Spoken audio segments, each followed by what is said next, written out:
اسفندیار محمدی.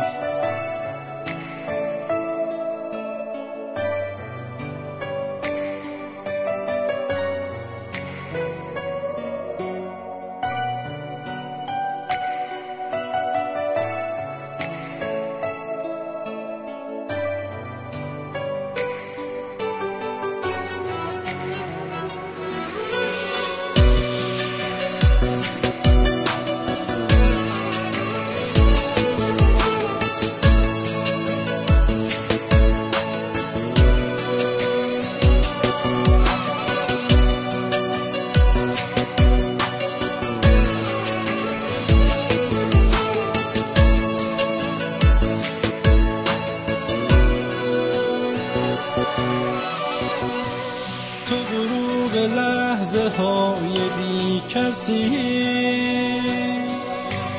دلم همش یاد تو بود، یاد تو یاد من نبود.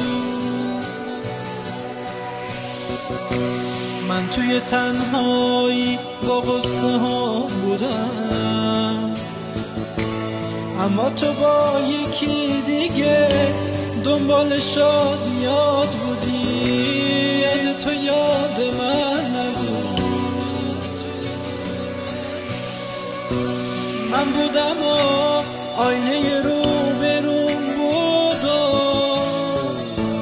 عکس تو آینه داشت واسم گریه میکرد، چشام پر از عشقای بی کسی بود و دستی نبود پاک کنه عشق از چشم، یاد تو یاد من نبود. ازم دور شدی یا دلت پیش من نیست، دلت پیش اونه یاد من نیست.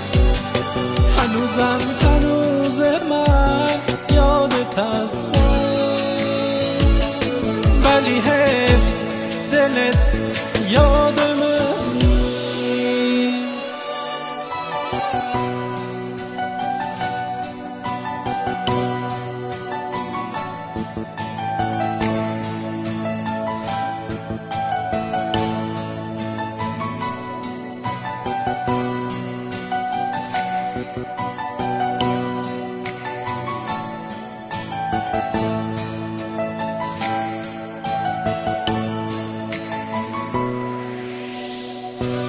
من بودم و آینه روبروم بود و